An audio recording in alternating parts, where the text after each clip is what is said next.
श्री शिवाय नमस्तुभ्यम। राधे राधे। आइए सुनते हैं, जब शिव ने शुक्राचार्य को निगल लिया था। शिव और शुक्रदेव की यह कहानी। दानव गुरु शुक्राचार्य के संबंध में काशीखंड महाभारत जैसे ग्रंथों में कई कथाएं वर्णित है। शुक्राचार्य भृगु महर्षि के पुत्र थे।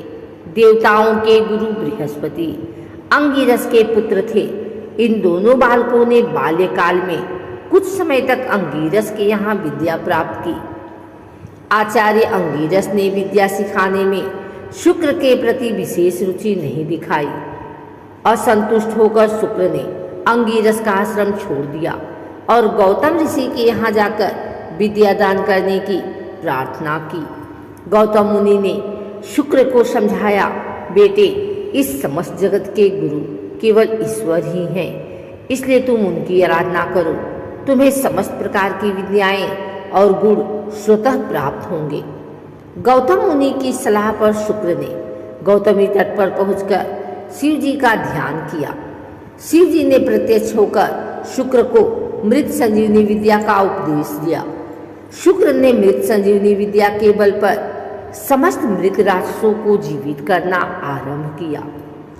परिणाम स्वरूप दानव अहंकार के वशीभूत हो देवताओं को यातनाएं देने लगे, क्योंकि देवता और दानवों में सहज ही जाति वैर था।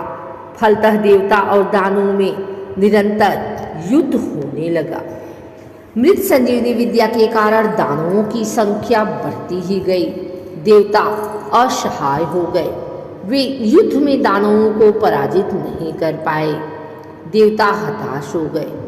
कोई उपाय न पाकर वे शिव जी की शरण में गए, क्योंकि शिव जी ने शुक्राचार्य को मृत संजीवनी विद्या प्रदान की थी। इसलिए देवताओं ने शिव जी से शिकायत की, महादेव, आपकी विद्या का दानव लोग दुरुपयोग कर रहे हैं। आप तो समदर्शी हैं। शुक्राचार्य संजीवनी विद्या से मृत दानवों को जिलाकर हम पर भड़का रहे हैं। यही हालत रही तो हम कहीं के नहीं रह जाएंगे। कृपया आप हमारा उद्धार कीजिए। शुक्राचार्य द्वारा मृत संजीवनी विद्या का इस प्रकार अनुचित कार्य में उपयोग करना शिव जी को अच्छा न लगा। शिव जी क्रोध में आ गए और शुक्राचार्य को पकड़कर निगल डाला। इसके बाद शुक्राचार्य शिव जी की देह से शुक्ल कांति के रूप में बाहर आए और अपने निज रूप को प्राप्त किया। शुक्राचार्य के संबंध में एक और कथा इस प्रकार है। शुक्राचार्य ने किसी प्रकार छल कपट से एक बार कुबेर की सारी संपत्ति का अपहरण किया।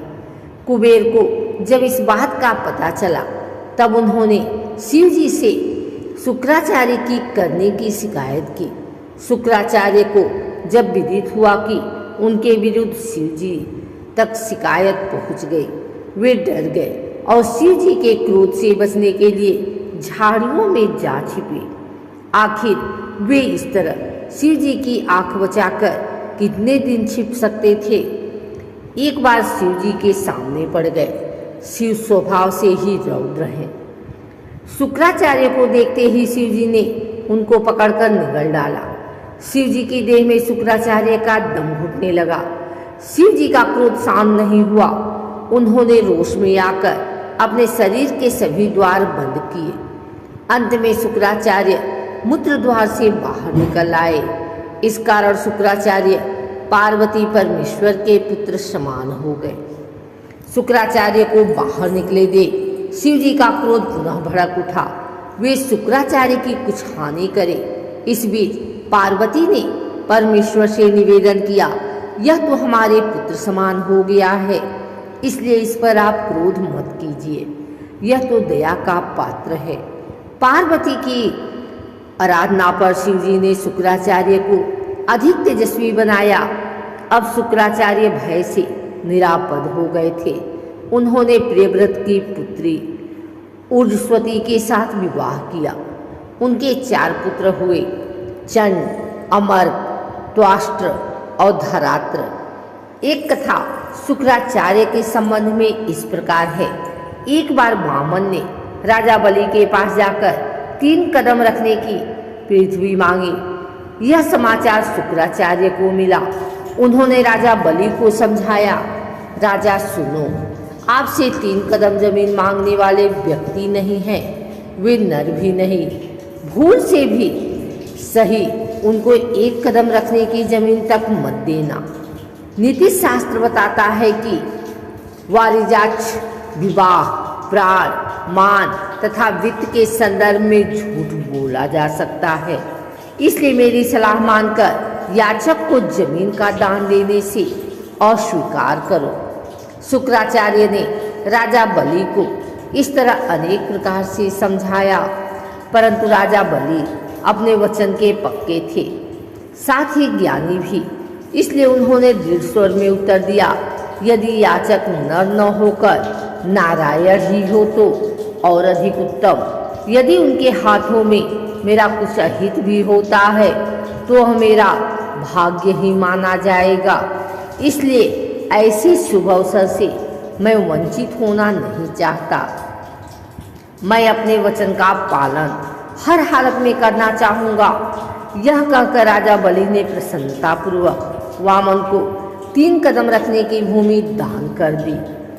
इससे दानवाज शुक्र चिंता में पड़ गए। उन्होंने संकल्प किया कि किसी प्रकार से राजा बलि का उपकार करना चाहिए। यह विचार करके वे मक्खी का रूप धरकर कमंडल की टोटी से जलधारा के गिरने से अटक गए। टोटी से जल के न गिरते देख राजा बलि ने तीली लगाकर कमंडल की टोटी में घुसेड़ दिया। तीली मक्खी की आंख में चुभ गई और आंख छितर गई। परिणाम स्वरूप दानवाचार्य शुक्र काना बन गए। तब से दानवाचार्य काना शुक्राचार्य कहलाए।